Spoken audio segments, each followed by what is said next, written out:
Garrick Emberwick woke to banked coal and the knowledge that cold iron was waiting, which was how every Emberwick morning announced itself.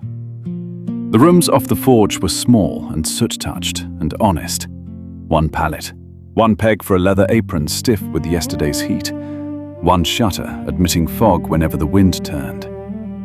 He rose by the forge mouth's leftover glow. The fire would give him light soon enough.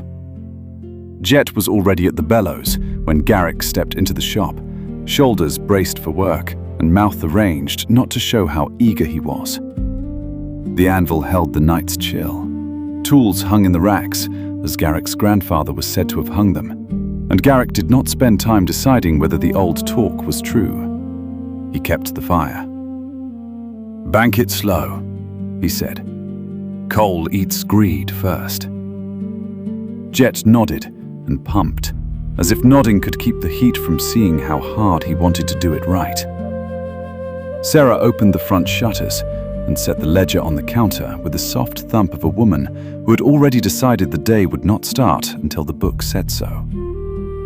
"3 shoes from the farm road," she said, without asking if Garrick was listening. "Torrens tire irons by noon if you can. Bram's shield boss if he shows. And if anyone calls you that name, they can buy nails and leave."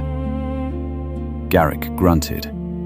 That was yes to the work, and yes to Sarah keeping the title off the door, and she took both meanings and went back to the book.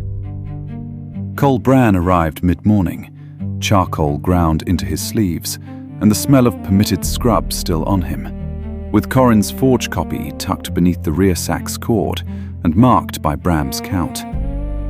The cart's left wheel tracked true after Torrin's attention. He set the 12 sacks where Sarah pointed and waited beside the weight stones without speech. Garrick liked that about Cole. Men who talked around fuel usually had cut where they should not. "Fair?" Cole asked, when Sarah whistled at the balance. "Fair," she said. "You keep cutting scrub and not stones, and we keep paying." Cole looked at Garrick once, a flat question about heat, and Garrick tipped 2 fingers toward the forge mouth. Enough for the day. Cole nodded and left smoke and quiet behind him. Jet hauled the sacks in with arms that would feel the weight by supper, and Garrick showed him how to feed the fire without starving it or drowning it, which were the only 2 mistakes that mattered before noon. After that, the anvil woke in earnest. Hammer, turn, hammer. Iron told the truth beneath a blow, and Garrick preferred that to most conversation. A farm shoe needed a thicker clinch than last season's soft mud had called for. He adjusted without asking which Westbrook horse would wear it. Heat ran up his forearms into skin long accustomed to it. When the shoe was finished, he quenched it and hung it for Sarah to tag, while water hissed against metal. Bram Tallow came in after the training yard hour, with his shield under his arm, and the careful walk of a man determined not to let his bruises show. He set the boss on the counter. One rivet had worked loose. The rim bore the mark of a blow taken on purpose. "Spar," Bram said. "Figured." Garrick turned the boss in his hands. Metal kept the shape of intention. This one spoke of a junior guard, learning that giving ground was not the same as losing. "Hold still." He heated the rivet, set Bram's shield against the anvil horn, and struck true. 1 blow, 2. Jet flinched at the second out of habit, and then pretended he had been watching the tip of the hammer, which was almost the lesson. When it was done, Bram tried the arm straps and grunted the way he grunted when Elsie slid him a tankard without questions. "Coin," Sarah said. Bram paid without haggling, which was why the forge liked guard work. Outside, fog leaned on the timber posts.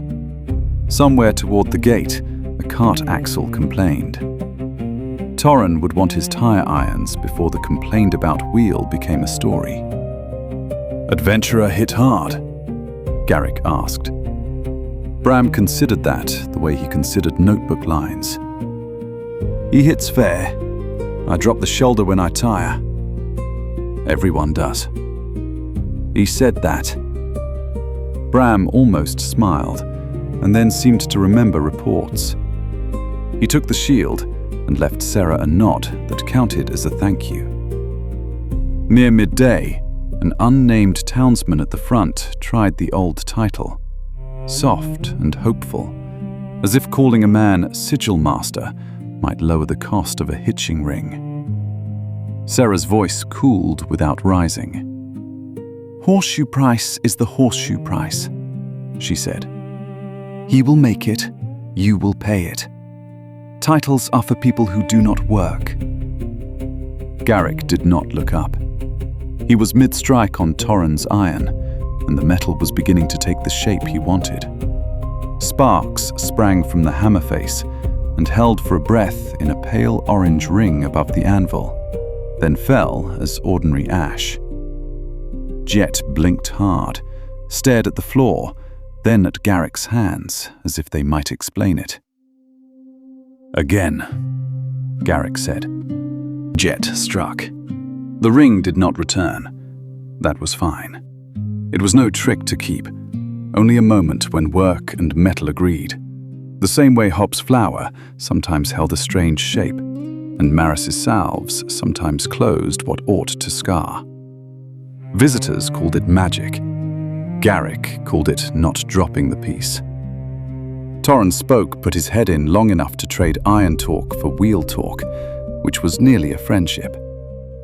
"If these tire ears twist, I will bring them back and complain," Torren said. "If they twist, you bent them," Garrick said. "That is what I will complain about." Torren left grinning around it, and Sarah marked the ticket paid.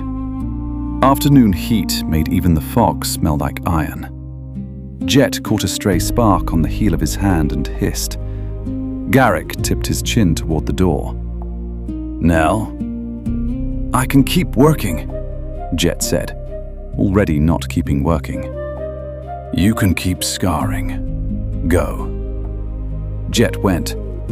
When he came back, the palm was wrapped, Nell's tidy work, and he held the tongs like a man newly aware of skin. Garrick put him on bellows until pride cooled into usefulness. Toward evening, Sarah closed the ledger with the finality of a bar across a gate. "Book's done. You can have the quiet if you want it." Jet swept scale into the bin. Cole's sacks were emptier. The farm shoes hung tagged. Bram's rivet would hold until the next fair hit. Garrick waited until the front was empty and set one more piece of soft iron on the coals. Not for a ticket, just for the feel of the hammer when no one was naming what he was. He struck. The anvil answered true. Outside, Brackenfall remained a town that needed nails more than legends. Inside, the forge kept its fire as it always had, 3 generations deep or more. He banked the coals for morning, hung the apron, and slept with heat lingering in his hands.